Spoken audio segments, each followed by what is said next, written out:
अभ्यासाच्या जगात यशस्वी व्हायचं म्हणजे फक्त मेहनत पुरेशी आहे का हा प्रश्न अनेकांना पडतो. तर आज आपण एका अशा फॉर्म्युलाबद्दल बोलणार आहोत ज्याला स्मार्ट स्टडी म्हणतात. हा फॉर्म्युला कमीत कमी वेळात जास्तीत जास्त यश कसं मिळवायचं याचा मार्ग दाखवतो. ही अडचण तर कित्येकांना जाणवते.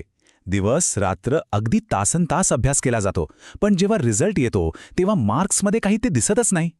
इतकी मेहनत करूनही अपेक्षित यश का मिळत नाही हा प्रश्न खरंच खूप सतावतो, नाही का? आणि मग काय होतं?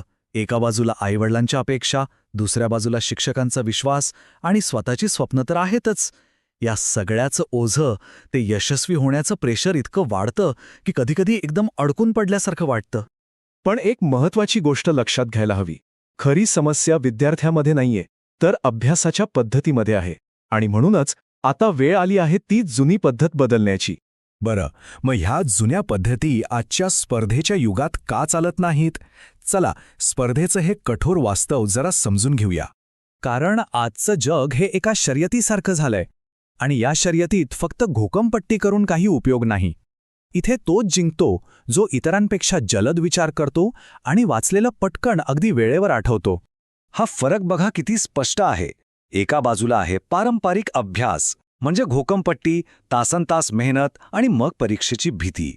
आणि दुसऱ्या बाजूला आहे स्मार्ट स्टडी, म्हणजे सखोल समज, योग्य तंत्र आणि त्यातून आलेला आत्मविश्वास. एक मार्ग मागे खेचतो तर दुसरा पुढे घेऊन जातो. आता निवड करायची आहे की कोणत्या मार्गाने जायचं. मग यावर उपाय काय? तर उपायाचा पहिला आणि सगळ्यात महत्त्वाचा भाग आहे आपल्याच मेंदूची एक सुप्त शक्ती जागृत करणे. ती म्हणजे स्मृतीचं तंत्र, ज्याला आपण फोटोग्राफिक मेमरी म्हणतो. आता फोटोग्राफिक मेमरी म्हणजे काय?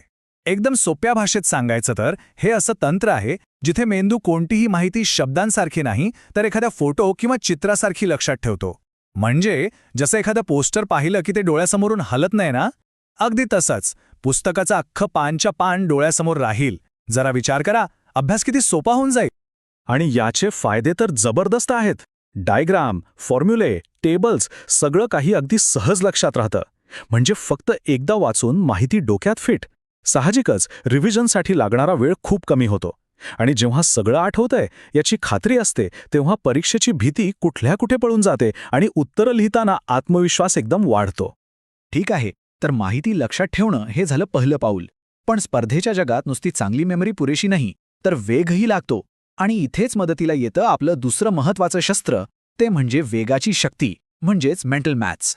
याचा सरळ अर्थ काय? तर कॅल्क्युलेशन करण्यासाठी आता कागद आणि पेनची गरज नाही. कारण सगळी आकडेमोड आता थेट मनात होणार. विचार करा, यामुळे परीक्षेतला किती मौल्यवान वेळ वाचू शकतो. आणि याचे फायदे एका पाठोपाठ एक मिळतात. सगळ्यात आधी गणना होते विजेच्या वेगाने. वेग वाढला की अचूकताही वाढते आणि चुका कमी होतात.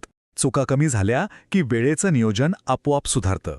आणि या सगळ्या प्रक्रियेत तार्किक विचार करण्याची क्षमता आणि एकाग्रता प्रचंड वाढते.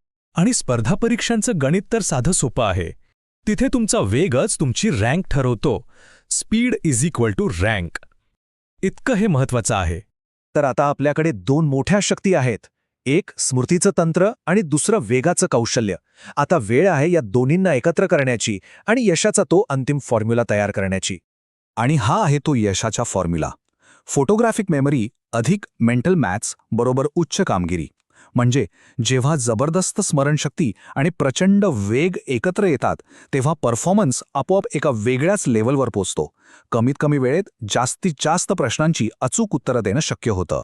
आणि याचा फायदा फक्त एका विषयात नाही तर सगळ्याच विषयांमध्ये होतो. गणित आणि विज्ञानाचे फॉर्म्युले पटकन आठवतात आणि कॅल्क्युलेशन्स वेगाने होतात. भूगोलातले नकाशे आणि डेटा टेबल्स सहज लक्षात राहतात. तर्कशास्त्रामध्ये विचार करण्याची गती वाढते आणि प्रॉब्लेम्स लवकर सुटतात. थोडक्यात काय? तर कोणताही विषय अवघड वाटत नाही. स्वप्न तर मोठी आहेतच, बरोबर. कोणाला डॉक्टर व्हायचंय, कोणाला इंजिनियर, कोणाला ऑफिसर बनायचंय. थोडक्यात एक यशस्वी व्यक्ती बनायचंय. मग जर स्वप्न इतकी मोठी असतील तर त्यासाठी जुन्या कुचकामी पद्धतींना चिटकून राहून कसं चालेल? आता त्या पद्धती सोडून देण्याची वेळ आली आहे. एक गोष्ट नेहमी लक्षात ठेवली पाहिजे. क्षमता ही प्रत्येकामध्ये आधीपासूनच असते. कमी असते ती फक्त योग्य दिशेची, योग्य मार्गदर्शनाची, जी त्या क्षमतेला ध्येयापर्यंत पोहोचवू शकेल. आणि हीच योग्य दिशा मिळू शकते वेदोलॉजी एज्युकेशन सेंटरमध्ये. अशोक रामचंद्र खरिवले यांच्या मार्गदर्शनाखाली ही सर्व स्मार्ट तंत्र शिकता येतात. त्यामुळे अधिक माहितीसाठी दिलेल्या क्रमांकावर संपर्क साधून यशाच्या दिशेने पहिलं पाऊल नक्कीच टाकता येतं.